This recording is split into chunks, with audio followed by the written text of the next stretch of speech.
ಸ್ನೇಹಿತರೆ, ಮಧು ಮಂಥನಕ್ಕೆ ಸ್ವಾಗತ. Big boss season 10 ಈಗ ಫಿನಾಲೆ ಹಂತಕ್ಕೆ ಸಮೀಪಿಸುತ್ತಿದೆ. ಹೀಗೇನಿದ್ದರೂ ಮುಂದೆ ಸೆಮಿಫೈನಲ್ಗೆ ಯಾರು ಬರ್ತಾರೆ ಎಂಬುದಷ್ಟೇ ಕುತೂಹಲ. ಬಿಗ್ ಬಾಸ್ ಮನೆಯ ಕ್ಯಾಪ್ಟನ್ ಆಗಿ ನಮ್ರತಾ ಆಯ್ಕೆಯಾಗಿದ್ದಾರೆ. ಈ ವಾರ ಸಂಗೀತ, ಪ್ರತಾಪ್, ಸಿರಿ, ತುಕಾಲಿ ಸಂತೋಷ್, ವರ್ತೂರ್ ಸಂತೋಷ್, ಅವಿನಾಶ್ ಶೆಟ್ಟಿ ನಾಮಿನೇಟ್ ಆಗಿದ್ದಾರೆ. ಇಷ್ಟು ಮಂದಿಯಲ್ಲಿ ಮನೆಯಿಂದ ಹೊರಗೆ ಹೋಗೋದು ಯಾರು ಎಂಬ ಕುತೂಹಲ ಕೂಡ ವೀಕ್ಷಕರಲ್ಲೂ ಮನೆ ಮಾಡಿದೆ. ಸದ್ಯಕ್ಕೆ ಟಾಪ್ 5ನಲ್ಲಿ ವಿನಯ್, ಕಾರ್ತಿಕ್, ಸಂಗೀತ, ಪ್ರತಾಪ್, ತನಿಷಾ ಅಥವಾ ನಮ್ರತಾ ಬರ್ತಾರೆ ಎಂಬುದು ವೀಕ್ಷಕರ ಅಭಿಪ್ರಾಯವಾಗಿದೆ. ಆದರೆ ಇದೆಲ್ಲದಕ್ಕೂ ಕೂಡ ಮುಂದೆ ಉತ್ತರ ಸಿಗಲಿದೆ. ಕೆಲವೊಮ್ಮೆ ವೀಕ್ಷಕರ ಊಹೆಗೂ ಮೀರಿ ಸ್ಪರ್ಧಿಗಳು ಗೆಲುವನ್ನು ಸಾಧಿಸಬಹುದು. ಈ ವಾರ ಬಿಗ್ ಬಾಸ್ ಮನೆಯಲ್ಲಿ ಕಿಚ್ಚನ ಪಂಚಾಯಿತಿಗೆ ರಜೆ ಸಿಕ್ಕಿದೆ.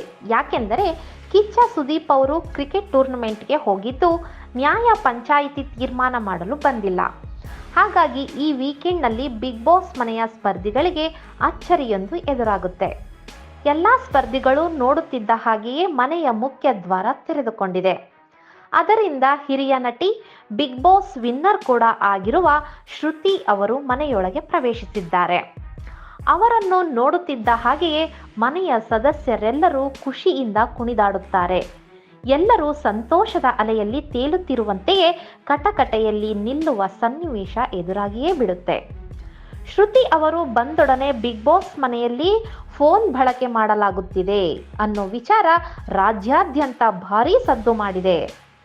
ಚಾರ್ಜರ್ ಫೋಟೋ ಕೂಡ ಸಿಕ್ಕಾಪಟ್ಟೆ ವೈರಲ್ ಆಗಿದೆ. ಈ ವಿಷಯದ ಬಗ್ಗೆ ಮನೆಯವರ ಬಳಿ ಕೇಳಿದ್ದಾರೆ. ಇದಕ್ಕೆ ಉತ್ತರ ಕೊಟ್ಟಿರೋ ಮನೆ ಮಂದಿ ಅದು ಟ್ರಿಮ್ಮರ್ ಚಾರ್ಜರ್ ಅಂತ ಸ್ಪಷ್ಟನೆ ಕೊಟ್ಟಿದ್ದಾರೆ.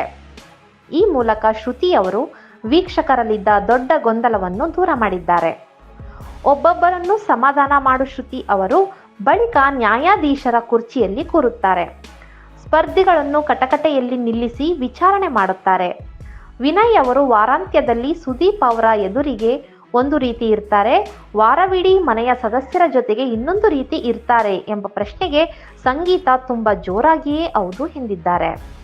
ಅಷ್ಟೇ ಅಲ್ಲ, ಇಷ್ಟು ದಿನಗಳ ಕಾಲ ವಿನಯ್ ಆಪ್ತ ಬಳಗದಲ್ಲಿ ಗುರುತಿಸಿಕೊಂಡಿರುವ ನಮ್ರತಾ ಕೂಡ ನನಗೂ ಹಾಗೆ ಅನಿಸ್ತಾ ಇದೆ, ಸುದೀಪ್ ಸರ್ ಎದುರಿಗೆ ಅವರು ಧ್ವನಿ ತಗ್ಗಿಸಿ ಮಾತಾಡ್ತಾರೆ ಎಂದು ಹೇಳಿದ್ದಾರೆ.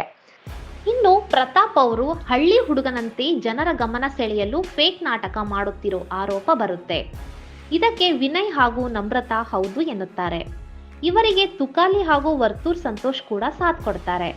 ಆದರೆ ಪ್ರತಾಪ್ ಮಾತ್ರ ಈ ಆರೋಪಕ್ಕೆ ಖಡಕ್ ಆಗಿ ಉತ್ತರ ಕೊಟ್ಟಿದ್ದಾರೆ. ಇನ್ನು ನಮ್ರತಾ ಗೌಡ ಅವರು ಈ ವಾರ ಕ್ಯಾಪ್ಟನ್ ಆಗಿದ್ದಾರೆ. ನಮ್ರತಾ ಕ್ಯಾಪ್ಟನ್ ಆಗುವಲ್ಲಿ ಡ್ರೋನ್ ಪ್ರತಾಪ್ ಪಾತ್ರವೂ ಇದೆ.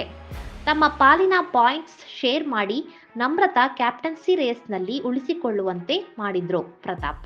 ಆದರೆ ಇದಾಗಿ ದಿನ ಕಳೆಯುವುದರೊಳಗೆ ನಮ್ರತಾ ಉಲ್ಟಾ ಹೊಡೆದದ್ದು ಪ್ರೇಕ್ಷಕರಿಗೆ ಬೇಸರ ತರಿಸಿದೆ.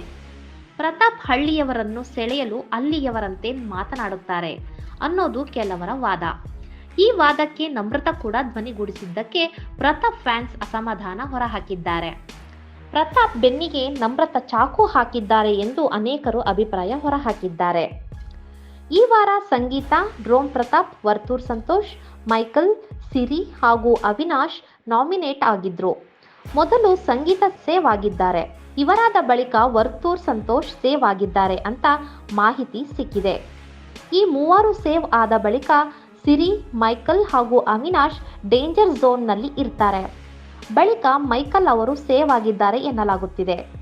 ಹಾಗಾಗಿ ಈ ವಾರ ಅವಿನಾಶ್ ಹಾಗೂ ಸಿರಿ ಅವರು ಬಿಗ್ ಬಾಸ್ ಮನೆಯಿಂದ ಎಲಿಮಿನೇಟ್ ಆಗಿದ್ದಾರೆ ಎನ್ನುವ ಮಾಹಿತಿ ಲಭ್ಯವಾಗಿದೆ. ಬಿಗ್ ಬಾಸ್ ಮನೆಯ ಗಾರ್ಡನ್ ಏರಿಯಾದಲ್ಲಿ 2 ಕಾರುಗಳು ಬರುತ್ತವೆ.